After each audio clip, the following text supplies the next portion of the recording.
Member for Katherine. Thank you, Madam Speaker. And I rise to speak on the Domestic Family and Violence and Victims Legislation Amendment Bill 2025. Madam Speaker, much has been said about domestic and family sexual violence. The Minister has spoken many times in the House about the challenges of the hard work she's been doing working with key stakeholders in the sector. It is a key priority of our government to put in place proactive measures to respond to and prevent domestic, family and sexual violence, and these reforms will ensure victims can be notified when an offender breaches various orders. Another election commitment that our government is delivering on to reduce crime, keep our communities safe, reduce the financial burden on the economy and support our territory lifestyle, where Territorians can live and feel safe in their own homes, at their workplace and in communities they live in. These reforms are another strong step forward to ensure the safety of victims is strengthened, to ensure those offenders that do not comply with their mandated orders are faced with consequences. Madam Speaker, we saw domestic violence grow out of control under 8 years of Labor, who removed mandatory sentencing for domestic violence offences. Under our new mandatory sentencing regime, the court must now sentence an offender to an actual term of imprisonment, where an offender breaches an existing DVO and harm was involved or a threat of harm was involved against the victim. Sorry, I missed a sentence there. I'll just go back. Under our new mandatory sentence regime, the court must now sentence an offender to an actual term of imprisonment where an offender breaches an existing DVO and harm was involved or a threat of harm was involved against the victim. An offender breaches their DVO and has a prior breach of a DVO, or a situation where the offender has repeatedly breached their DVO in a short amount of time, 28 days. Madam Speaker, our changes have also expanded the Victims Register to ensure that more information is shared with victims about their offenders. Previously, the Crime Victim Service Unit, which manages the Victims Register, could only provide information about a victim offender when they were sentenced to a term of imprisonment. Victims should have the right to be notified if their offender removes or cuts their electronic monitoring device. Victims should be notified if their offender does not show up to parole orders or conditions. Madam Speaker, victims should be notified if they do not comply with a mandated intensive community corrections order. Victims should have more rights and transparency, Madam Speaker. They have endured enough in just becoming that, a victim. Our government, by making these changes, will at least provide increased peace of mind and increased trust in being safe. Offenders have no more excuses, chances, or no one else to blame but themselves. This is why we are here today, Madam Speaker, to stop violence before it begins. Sadly, the Northern Territory has the highest reported rates of domestic, family and sexual violence in Australia, particularly for Aboriginal women and children. And under the previous government, we saw an increase of 81% in domestic violence-related offences. We've also modernised the Victims of Crime Assistance Act, and as a result, the Victims of Crime levy will increase, which means more money available to be used for victims' services. The coronial inquiries into DV deaths of Territory women found that, according to the NT Police Force, there was a 117% increase in the number of domestic and family violence calls in the past decade. Madam Speaker, since the beginning of 2025, 3 more women are reported to have been killed by a partner or ex-partner in domestic family violence-related circumstances in the Territory. Just last year, we saw in Katherine 4 women lose their life to domestic violence. These ladies were someone's mother, sister, auntie or friend. They were 4 ladies that had their lives cut short through the actions of another over domestic violence. A key priority of our government is preventing and responding to domestic, family and sexual violence. We can all agree, I'm sure, that no Territorian should be subject to any form of domestic or family violence. It is just unacceptable.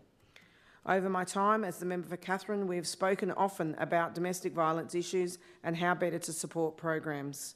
To do this, we need a whole-of-government coordination and investment in primary prevention, early intervention, response, recover and healing and systemic enablers. And it was good to hear the member for 𝙍𝙀𝙇𝙀𝙑𝙍𝙍 and the opposition leader talking about that, support.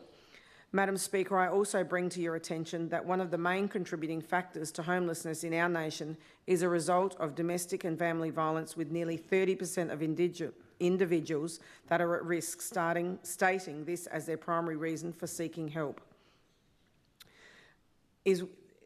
Madam Speaker, help is what we need to provide these women and families experiencing domestic, family and sexual violence. Help that is offered selflessly by our own Territorians, like the new outreach worker program at the Yili Short Stay Accommodation and Homelessness Facility located at Baton Road. Hope is what our government is committed to delivering, providing more funding for remote women's safe houses, hope in their time of desperate need towards a better future, which includes providing Aboriginal employment, pathways to a better life and pathways to recovery. Violence against women in the NT has an alarming and unacceptable high rate. We are committed to investing an additional $36 million per year ongoing from 2025-26 to address funding shortfalls and build a more sustainable domestic, family and sexual violence service system. The Minister has spoken continuously each Parliament sittings over this. The Australian Government and Northern Territory Government have signed a new national partnership agreement which will see an additional $6.635 million for domestic, family and sexual violence responses to be delivered over the next 5 years. In addition, a further $53 million from the Australian Government will be received by the Northern Territory over the next 5 years through the NT RAY program for remote women's safe houses. Madam Speaker, continued and additional investment in service and programs that work to prevent and address domestic, family and sexual violence is what our government is committed to. Prevention programs stop violence before it begins. As the Minister for Education, prevention in the early years is paramount to making change. We need to educate our future young Territorians, and that is why I'm committed to ensuring that there are programs in our schools to make certain this happens.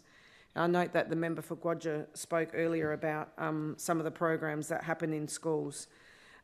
We've got the following programs are directly related to primary prevention of domestic violence and are currently in use across educational settings in the Northern Territory. We've got Keeping Safe Child Protection Curriculum developed by SA Department. 21 NT government schools are currently implementing it with 45 trainers across schools and corporate education systems. Resilience, rights and respectful relationships in conjunction with building respectful relationships learning materials developed by the Victorian Department of Education. The Love Bites and Love Bites Junior programs delivered by the National Association for Prevention of Child Abuse and Neglect. The Girls Can, Boys Can, developed by Tangier Council in Alice Springs. And in Tennant Creek, we've got Talking Respect, developed by It's Time We Talked and Women's Safety Services of Central Australia. Madam Speaker, let me ask everyone here, have you ever asked your son or daughter, what sort of person do you want to be? Have you had those conversations with your child, your niece, your nephew, making them think about their aspirations from an early age, thinking about who they are and who they want to become? Being a good, kind human, Madam Speaker, that is what we want for everyone, and it needs to start at home. Our government will invest the funding in the services and programs that will make a difference, make these known to Territorians to give them hope, keep them safe and create future pathways for them to continue their lives. Unlike the previous Labor government, who consistently decreased funding to the Office of Domestic and Family and Violence Reduction, we were not transparent in how the funding was allocated. How positive and uplifting it is to know that the Domestic, Family and Sexual Violence Worker Outreach Program has helped 27 victim survivors since it started in October 2024. That's 27 Territorians that asked for and were provided with help through our government. This service alone is making a difference in the lives of Territorians, providing through personalised care, helping Territorians move forward towards safer, sustainable, long-term housing solutions. And Madam Speaker, as the member for Katherine, I'm committed to ensuring that our community is supported and equipped with the facilities and services to be able to work towards preventing and addressing domestic, family and sexual violence. I've met with staff over my time as the member for Katherine of the Women's Crisis Facility that has 25 beds available. For the past 2 years, this centre has been completely full, at times accessing rooms in hotels, to stem the overflow. In the past financial year, 239 women had to be turned away because of capacity constraints. With demands so high, the centre has been forced to prioritise victims who have been really physically harmed. I think we need to think about that, Madam Speaker.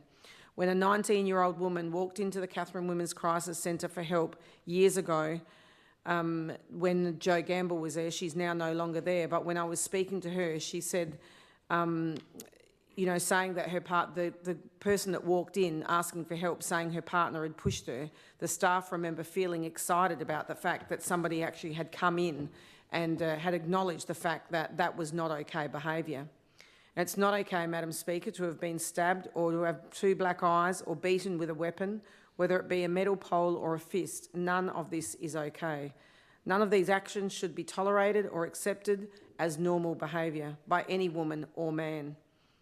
If that same 19-year-old walked into the Women's Crisis Centre today, Jo had said to me while she was still there, and I note that there's a new manager there at the moment, she would have likely these days, Madam Speaker, that young person, that young 19-year-old woman that walked in asking for help would have been turned away because they just don't have the space.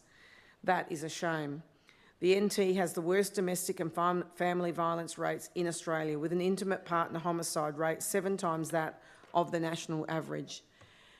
And in the town of Katherine, service providers are saying the domestic violence crisis has reached new heights. It has led to frontline services sounding the alarm over the safety of women in Katherine and renewing calls for an injection of funding. The average woman stays in the centre for about 10 days, but some women stay for months if they don't have a safe exit option. Service providers say the lack of short-term accommodation options in Katherine means women are often faced with difficult choices when they are released from the shelter. Now, note, Madam Speaker, the shelter has plans for expanding, and I welcome that, and I look forward to seeing that more in the future. In closing, Madam Speaker, I look forward to the Minister's work in this area and look forward to programs like the Circuit Breaker expanding and making meaningful change in the prevention space and starting from the ground up, investing in prevention. Thank you.